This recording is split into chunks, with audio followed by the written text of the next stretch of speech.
Hey, sis. I am so excited to bring you this podcast today because I truly feel that this is like high value behavior here, high value woman behavior. And I am so excited to give this to you because you are a high value woman. I know I can tell by the feedback I get from the people listening to the podcast. The women who are listening to this podcast, they are the total package. They are killing it in their careers. They're starting businesses in addition to their careers. They killed it at school. They're serving in their churches. Listen, sis, I can tell something about you. If you are listening to this podcast, if you are drawn to me, it is because you are a high value woman. I'm a high value woman and I attract high value women into my world. And the podcast I'm going to share with you today is like chef's kiss high value woman behavior. It is how I got over the fear of rejection. How I like ate rejection up for dinner. I never cared if I got rejected. I just never did. And I am going to tell you how I did that. How I got over the fear of rejection, walked into any room feeling like a high value woman, loving being single, loving like everything about the fact that I was going to reach my husband one day and not caring at all if I got rejected. Okay. So I'm going to share everything with you today, all the juicy details of how I did this, how I got over the fear of rejection. All right. So let me just dive right in. So when I say that I got over the fear of rejection, let me just kind of explain what that means. That means that any guy I wanted to talk to, if I went to a new place, if I went to a new church, if I went to a new dancing place, if I went somewhere fun like to play board games, I like to play board games. I would go and talk to any guy. And if I wanted to keep talking to him, I would say, "Hey, let's exchange contact info so we can keep in touch." And usually they would. Usually they would. And actually, I can't think of a single time where they're like, "No, I don't want to give you my contact information." Like that never happened. I had no fear of rejection. One time, I think I've told this story, but I'm going to tell it again. I was staying with my mom. I was living in Michigan at the time. My mom was living in Maryland. My parents were living in Maryland. I was visiting them and I met my mom's neighbor and I thought he was really attractive and fun because we talked for a little bit. So I left him a note on his door saying, "Hey, I'd love to go out for coffee sometime." Right? Again, I had no fear of rejection at all. I saw something, I wanted it, and I said something. I had no fear of rejection. And actually, in the end, he sent me another note. I left a note by his door. He left a note by my mom's door that I found before she did, thank goodness, saying, "I really enjoyed meeting you. I am so sorry, but I have a girlfriend, but I wish you all the best." And I am telling you, I did not lose any sleep over that. I did not beat myself up. And that's the first tip. Okay. That's the first tip. I'm going to tell you what I did to get over the fear of rejection and what I did not do. Okay. And what I did not do is beat myself up or criticize myself. I instead congratulated myself for trying. So that's like the first step. Listen, the hardest part of, let's say, getting something negative happening to you or something that you didn't want, the hardest part about that is you're beating yourself up about it. You're criticizing yourself and making yourself out to be like, "Oh, you shouldn't have done that. You're so stupid. You're so stupid. Why did you do that? Look at what happened now. You shouldn't have done that. You're so stupid." Like that is the worst part. It's actually even worse than the thing that happened. So what I did not do is beat myself up or criticize myself in any way. Instead, I patted myself on the back, congratulated myself, and told myself I was proud of myself for trying. Right? And so in the end, even though it didn't work out with this particular guy, because I wasn't afraid of rejection, I was now like feeling more confident because what I did with myself on the outside of what happened was congratulate myself, right? So when I went and I asked him, like, I ended up with more confidence. Like, he rejected me and I ended up with more confidence. Isn't that amazing? And you can have that too. Just promise yourself you will not beat yourself up. You will not criticize yourself. Instead, you will congratulate yourself for trying. This is high value woman behavior. A high value woman does not beat herself up for trying. A high value woman has her own back and treats herself like her own best friend and says, good job for trying. Okay. All right. So the other little thing that I didn't do, like there's things that I didn't do and things that I did.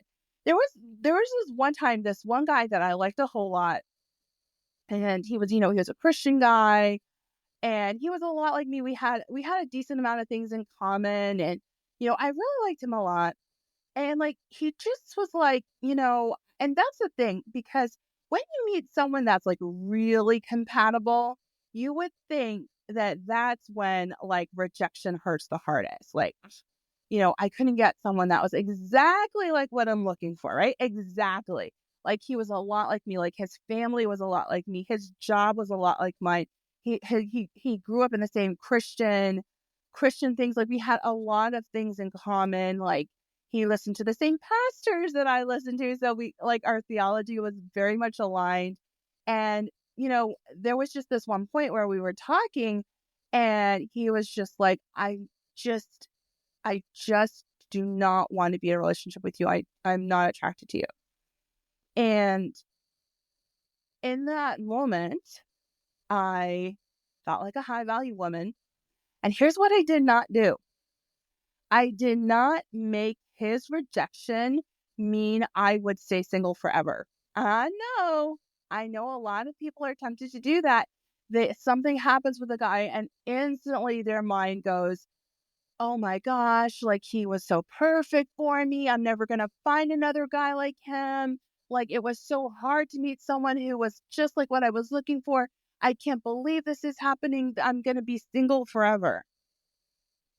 I literally got to the point, and this is when I was single.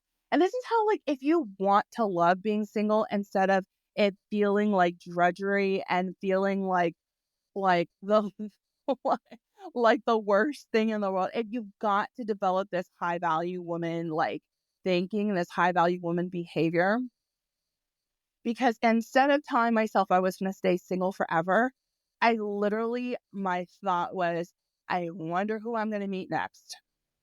And actually, I remember when I was single, I got to the point where I knew, like, I used to be an engineer. So I was very much into numbers. And I was like, I'm going to meet someone by next month. Like, like I know I'm going to meet someone by next month. And I, it's going to be someone fun, someone amazing, someone cute. I'm going to meet someone next month.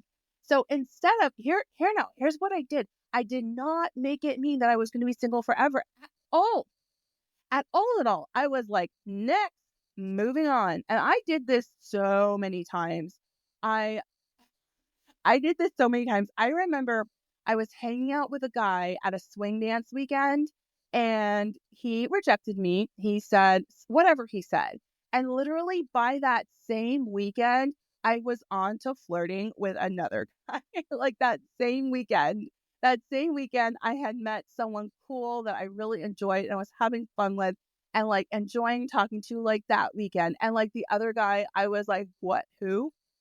I was like always telling myself I'm going to meet someone in the next month and it's going to be just as fun. There is no way I'm going to stay single forever. Like I might be single for another 2 or 3 weeks. And I would just kind of tell that confidence in myself. And this is while I wasn't the skinniest girl in the room. I didn't have the longest hair. I had lots of things that weren't like, I'm not the perfect girl. I'm not like a movie star or like or anything like that, but I just knew that I knew my value. And I also knew statistically how easy it was to meet men. And for me, like at this point, I had gotten a decent amount of dating coaching on how men worked and how to talk to men and how to create attraction and how to inspire guys to want to talk to you. So I was learning a lot of things about men and just putting them into practice and practicing and so I was really enjoying the interactions I was having with these guys. And not all of them rejected me, but anytime someone did, it was like, okay, plenty more where that came from. You see what I mean? Okay. The other thing that I did do, the other thing that I did do was I was so certain that I would get married. I knew it to my bones. And the reason why I knew it to my bones was because I was so determined that I was not going to quit. I just knew like there's no way on this side of heaven that I was not going to quit until I got married. Like, there's no way I would just say, oh, well, I guess I'm not going to get married. And one of the things I did was there's this song, it's kind of like an older song, kind of from the 90s, maybe even earlier than that, called In His Time. In His time, in His time, He makes all things beautiful in His time. Lord, please show me every day that as you're teaching me your way, that you do just what you say in your time.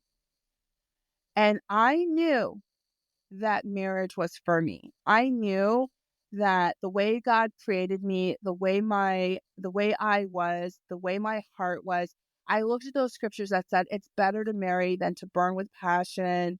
I looked at those passages that talk about, like there's a beautiful passage in, I believe it's Second Timothy, that talks about younger widows and how they should get married before their humanness takes over them and then they want to get married. So don't make a pledge to stay single. Instead, get married, have children. There were so many passages in scripture that talked about the type of person who would be single. I knew I wasn't that person. So I was like, God created me to get married. So I know I'm going to get married one day. And I held that certainty. And I just was always telling myself, it's going to be soon. It's going to be soon. I had prayers. My friends would tell me, Michelle, I'm praying that it'll be soon. I'm praying that. And I was like, it's always going to be soon. Like, it doesn't matter how long I waited, because I didn't get married till I was 37. It doesn't matter how long I waited. I was always telling myself, it's going to be soon, and singing the song about in His time and trusting the Lord's timeline.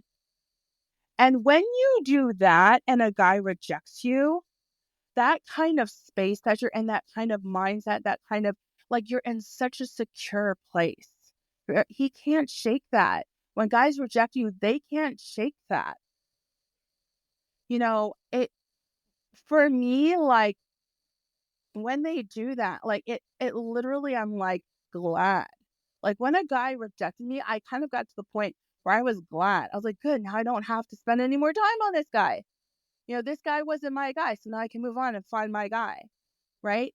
And and the last thing I want to share about some of the things that helped me get over my fear of rejection was truly knowing that I could handle the feeling of rejection.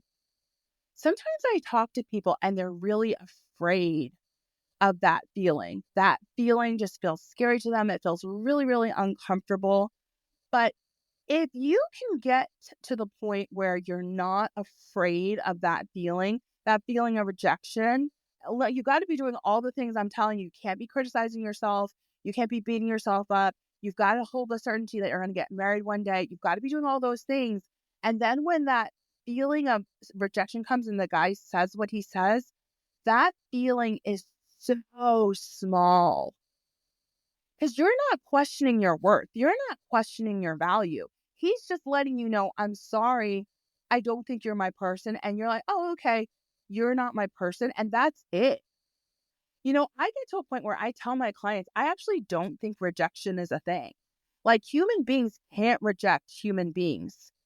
It's just not a thing. Like there's no like there is no real construct that is rejection. It's not like, for instance, it's not the same as divorce. Like, divorce is a construct. You're breaking a contract, and you're dividing resources and different things like that. You might be dividing children, and it's an actual thing, right? But a guy rejecting a girl is not a real thing. It's literally a communication that I am not your person. That's all it is. I only see you as a friend. I only see you as a sister in Christ, or I'm not interested. It is not a rejection is not something that you even need to own as though it's a real thing. It's literally a communication. I'm sorry, I am not interested. And this word rejection, we have made it out to be so big, but it really is nothing. It is nothing. It is a literal figment of 20th century imagination, this term called rejection. And I got to the point where I was like, I don't care.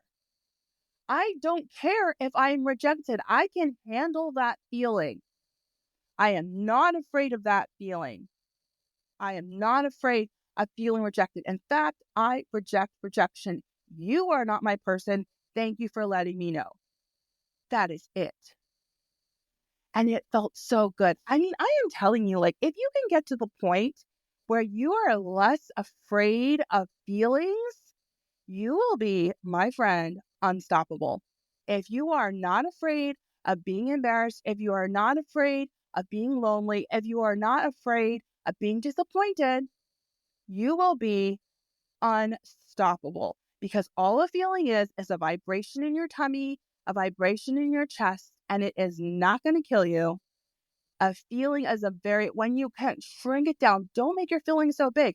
And just because you have intense feelings doesn't mean that the things that your brain wants to bring up to you, like, first we have an intense feeling in our heart, and then our brain tells you all these things. The intensity of the emotion does not make those thoughts in your brain true. All right. The intensity of your emotion does not make your thoughts true.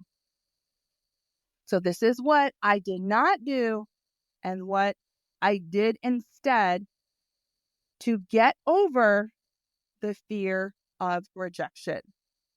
Now, even though I'm telling you all this, I'm telling you it like word for word. I held nothing back. Like, this is exactly what I did.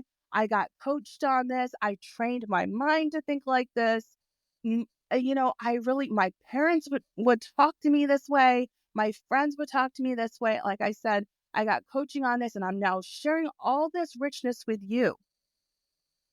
Have years of study and coaching and counseling and mentoring that I just handed to you like in a 15-minute podcast.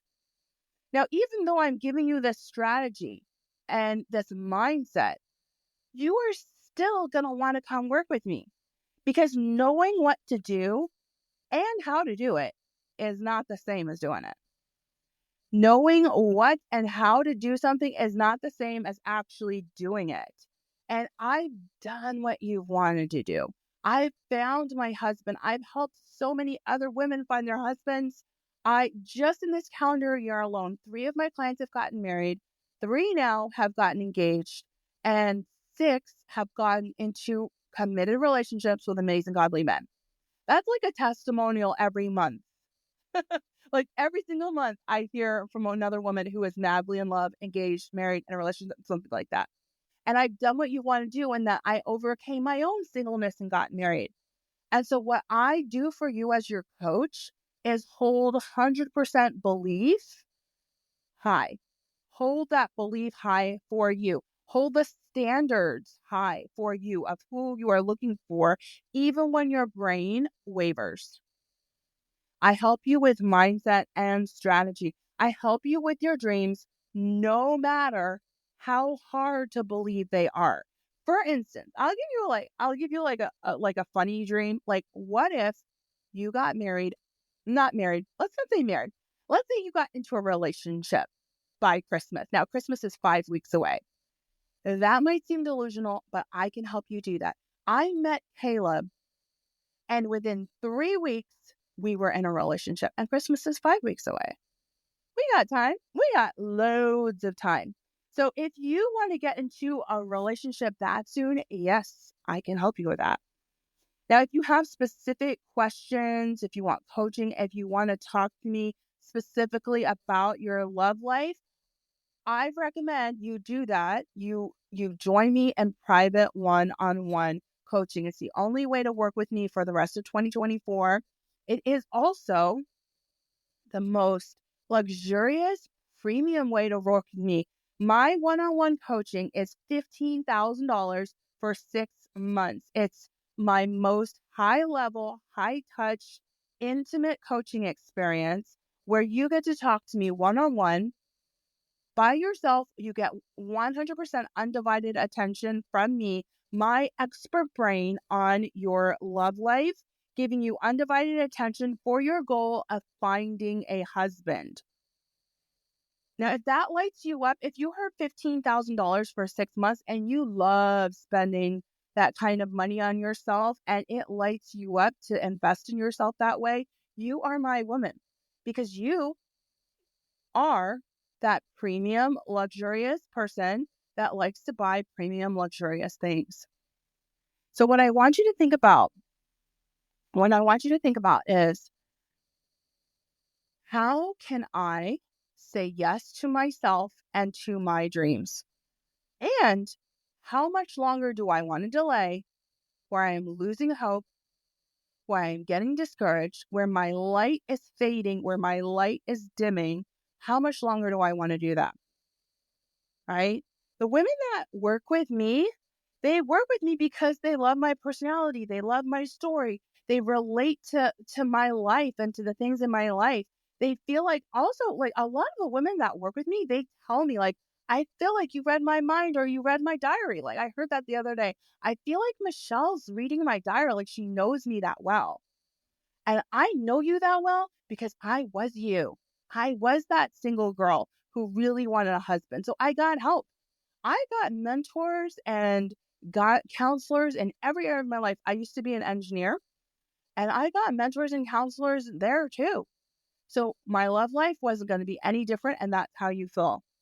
You want to find love sooner and you want it to be more fun. You want to be one of my success stories. Like, I think that's why some people try, like, they hear me talk about my success stories. Like, I want that. I just want that. I think that's cool. So the next steps for you, if you are that high value woman that wants a premium, luxurious coaching experience with a dating expert and coach all to yourself, undivided attention on your dream of getting a husband quickly, then what I want you to do is go to my website, thechristiandatingcoach.com/coaching, or just go to thechristiandatingcoach.com and you'll find it. You're going to book a call to talk to me and answer some application questions that will guide you to understanding whether or not I'm the best coach for you, whether or not it will help me see if whether or not you're the best client for me. And then we'll meet on a consult call, and the consult call actually in itself is going to give you a lot of value. We're going to talk about your love life and what's keeping you stuck, what's keeping you single, and how to fix it. And if coaching is the perfect fix for you, right? Sound good? Let's get you married, sis.